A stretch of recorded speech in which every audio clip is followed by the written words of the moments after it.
The war in Ukraine grinds on. Russia's invasion, launched in February 2022, has yielded a bloody stalemate. Both sides are locked in a war of attrition, with no end in sight. Millions have fled their homes, thousands of soldiers and civilians are dead. The international community has largely condemned Russia's actions. Sanctions imposed by the United States, European Union and others have crippled the Russian economy. Yet, the fighting continues. Ukraine, bolstered by Western arms and financial aid, has mounted a staunch defense. Its people have shown remarkable resilience in the face of Russian aggression.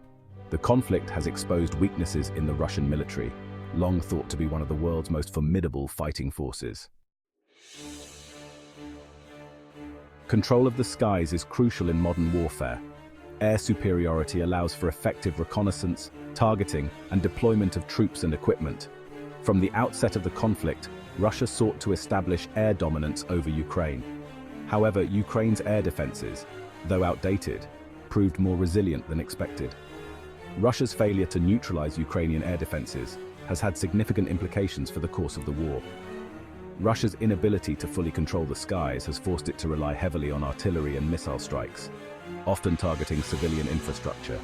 These tactics have resulted in widespread destruction and civilian casualties, drawing international condemnation.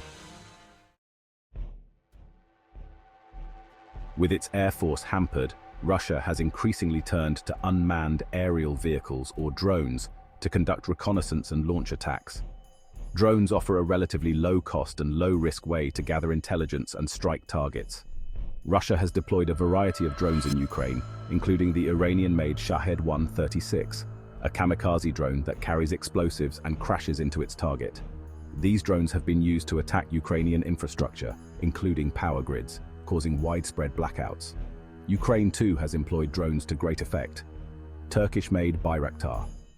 TB2 drones gained notoriety in the early days of the war for their success in destroying Russian tanks and armored vehicles. Drones have become a ubiquitous feature of the conflict, playing a key role in shaping the battlefield.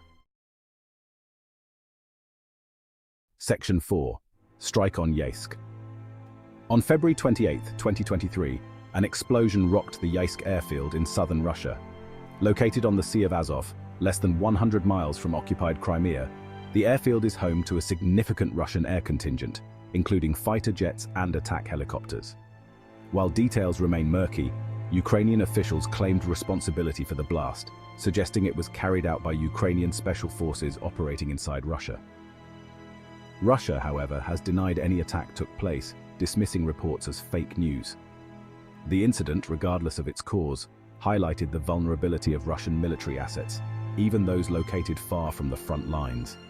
It also underscored Ukraine's growing ability to strike targets deep inside Russian territory. Section 5. The fog of war. The true extent of the damage at Yeysk remains unclear. Conflicting reports and a lack of independent verification make it difficult to assess the impact on Russian military capabilities. Ukrainian sources claimed multiple aircraft were destroyed, while Russian officials insisted the airfield suffered only minor damage. The fog of war, with its mix of propaganda, disinformation, and genuine uncertainty, makes it challenging to separate fact from fiction. Both sides have an interest in controlling the narrative and shaping perceptions of the conflict. Despite the lack of clarity, the strike on Yeysk, if confirmed, would represent a significant escalation in the conflict. It would demonstrate Ukraine's willingness to take the fight to Russia, potentially widening the scope of the war. Section 6. Adaptation or defeat. In the wake of the Yeysk incident, Russia faces a dilemma.